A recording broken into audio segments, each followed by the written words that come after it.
നമസ്കാരം, കൊട്ടാരക്കര മീഡിയയിലേക്ക് സ്വാഗതം. പ്രധാന വാർത്തകൾ. കേജ്രിവാളിനെ നീക്കണമെന്ന ഹർജി തള്ളി. ഹർജിക്കാരന് 50,000 രൂപ പിഴ. ഇനിയും വാദിച്ചാൽ ഇനിയും കൂട്. എല്ലാം എന്നെ തോൽപ്പിക്കാൻ നന്ദകുമാറിനെ PJ കുര്യനും ആന്റോ ആന്റണിയും ഇറക്കിയതെന്ന് അനിൽ ആന്റണി. മാസപ്പടി കേസ് CMRL ഉദ്യോഗസ്ഥരെ ചോദ്യം ചെയ്യാനൊരുങ്ങി ED. നാളെ ഹാജരാകണം. താപനില ഇനിയും ഉയരുമെന്ന് മുന്നറിയിപ്പ്. 12 ജില്ലകളിൽ ജാഗ്രതാ നിർദ്ദേശം.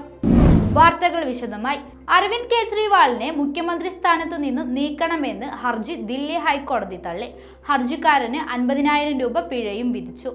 രാഷ്ട്രീയ തർക്കത്തിലേക്ക് കോടതിയെ വലിച്ചിഴക്കേണ്ട എന്നും രാഷ്ട്രീയ പ്രസംഗം നടത്തണമെങ്കിൽ റോഡിൽ പോയി നടത്തണമെന്നും കോടതി രൂക്ഷമായി വിമർശിച്ചു. സുപ്രീം കോടതിയോ ഹൈക്കോടതിയോ മുഖ്യമന്ത്രിമാരെ നീക്കാറില്ല. ഗവർണർ ഇടപെടേണ്ട വിഷയമാണ്. കോടതി ഇതിൽ ഇടപെടേണ്ട എന്നും വ്യക്തമാക്കി.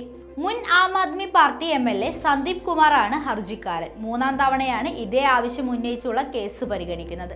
ഹർജിക്കാരന് ഭീമമായ തുക പിഴ ചുമത്തുകയാണ് വേണ്ടത്. തീരുമാനമെടുക്കേണ്ടത് കോടതിയല്ല, ഗവർണറാണ്.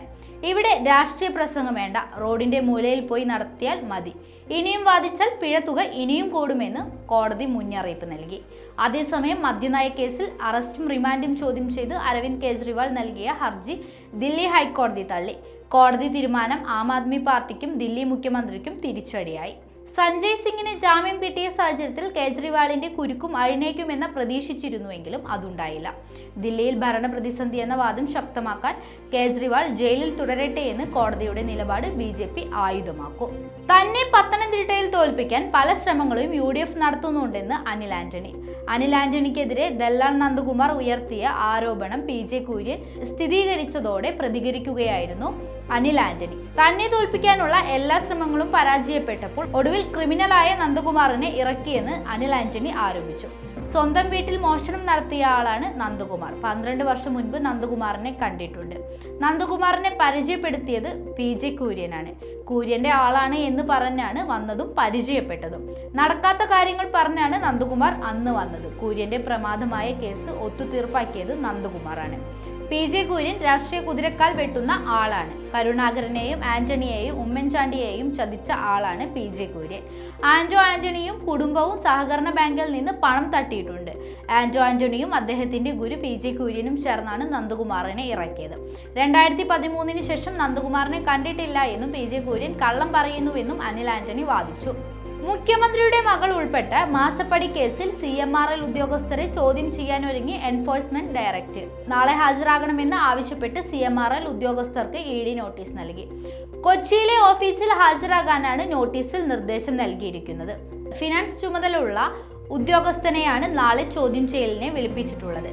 പിണറായി വിജയന്റെ മകൾ വീണ വിജയനും അവരുടെ സോഫ്റ്റ്വെയർ സ്ഥാപനമായ എക്സാലോജിക്കിനും കരിമണൽ കമ്പനിയായ CMRL നിന്ന് ഇല്ലാത്ത സേവനത്തിന് 1,72,00,000 രൂപ നൽകിയെന്നായിരുന്നു ആദായ നികുതി സെറ്റിൽമെന്റ് ബോർഡിന്റെ കണ്ടെത്തൽ. ഇതുകൂടാതെ ലോൺ എന്ന നിലയിലും വീണയ്ക്ക് പണം നൽകിയിരുന്നു. ഇക്കാര്യത്തിൽ കേന്ദ്ര സീരിയസ് ഫ്രോഡ് ഇൻവെസ്റ്റിഗേഷൻ ഓഫീസും അന്വേഷണം തുടരുന്നതിനിടെയാണ് ED അന്വേഷണവും നടക്കുന്നത്. വീണ വിജയൻ, എക്സാലോജിക് കമ്പനി, CMRL പൊതുമേഖലാ സ്ഥാപനമായ KSIDC എന്നിവരാണ് നിലവിൽ അന്വേഷണ പരിധിയിലുള്ളത്. CMRLുമായുള്ള സാമ്പത്തിക ഇടപാടിന് പുറമെ വീണ വിജയന്റെ സ്ഥാപനം നടത്തിയ മറ്റ് സാമ്പത്തിക ഇടപാടുകളും പരിശോധിക്കുമെന്ന് വ്യക്തമല്ല. സംസ്ഥാനത്ത് കനത്ത ചൂട് ഉയരുന്നു. വരും ദിവസങ്ങളിലും താപനില ഉയരുമെന്നാണ് മുന്നറിയിപ്പ്. ഇടുക്കി, വയനാട് ഒഴികെയുള്ള 12 ജില്ലകളിലും ഉയർന്ന താപനിലയ്ക്ക് ജാഗ്രത പാലിക്കുന്നതിനുള്ള യെല്ലോ അലർട്ടാണ് പ്രഖ്യാപിച്ചിട്ടുള്ളത്. പാലക്കാട് ജില്ലയിൽ 45 ഡിഗ്രി സെൽഷ്യസ് വരെയാണ് രേഖപ്പെടുത്തിയത്. ചൂട് കൂടുന്നതോടെ സംസ്ഥാനത്തെ വൈദ്യുത ഉപയോഗത്തിലും റെക്കോർഡ് കണക്കാണ് ഓരോ ദിവസവും രേഖപ്പെടുത്തുന്നത്. രാത്രിയും പകലും ഒരുപോലെ കൊടും ചൂടിൽ വെന്തുരുകുകയാണ് സംസ്ഥാനം. പ്രതീക്ഷിച്ച വേനൽ മഴയും ലഭിക്കാതായതോടെ നാട് വിയർത്തൊലിക്കുകയാണ്. 14 ജില്ലകളിലും 35 ഡിഗ്രിക്ക് മുകളിലാണ് രേഖപ്പെടുത്തിയ താപനില. പാലക്കാട് ഉൾപ്പെടെ വരും ദിവസങ്ങളിൽ ചൂട് കൂടുമെന്നാണ് അറിയിപ്പ്. കേന്ദ്ര കാലാവസ്ഥ നിരീക്ഷണ കേന്ദ്രത്തിന്റെ മുന്നറിയിപ്പ് പ്രകാരം ഇടുക്കി, വയനാട് ജില്ലകളിലൊഴികെ യെല്ലോ അലർട്ടാണ്. കണക്കുകൾ പ്രകാരം പാലക്കാട് ജില്ലയിലാണ് ഏറ്റവും കൂടുതൽ ചൂടിന് സാധ്യത. 41 ഡിഗ്രി സെൽഷ്യസ് വരെ ഉയർന്നേക്കാം എന്നാണ് കേന്ദ്ര കാലാവസ്ഥാ വകുപ്പിന്റെ മുന്നറിയിപ്പെങ്കിലും ചിലയിടങ്ങളിൽ 45 ഡിഗ്രി വരെ ചൂട് രേഖപ്പെടുത്തുകയുണ്ടായി. കൊല്ലം ജില്ലയിൽ 40 ഡിഗ്രി വരെയും തൃശൂർ, കണ്ണൂർ, കോഴിക്കോട്, പത്തനംതിട്ട, കോട്ടയം ജില്ലകളിൽ 38 ഡിഗ്രി സെൽഷ്യസ് വരെയും കാസർഗോഡ്, എറണാകുളം, ആലപ്പുഴ ജില്ലകളിൽ 37 ഡിഗ്രി സെൽഷ്യസ് വരെയും തിരുവനന്തപുരം, മലപ്പുറം ജില്ലകളിൽ 36 ഡിഗ്രി സെൽഷ്യസ് വരെയും താപനില ഉയരാനാണ് സാധ്യത. ചൂട് കൂടുന്നതോടെ സംസ്ഥാനത്തെ പ്രതിദിന വൈദ്യുതി ഉപയോഗത്തിലും ഓരോ ദിവസവും റെക്കോർഡ് കണക്കാണ് രേഖപ്പെടുത്തുന്നത്.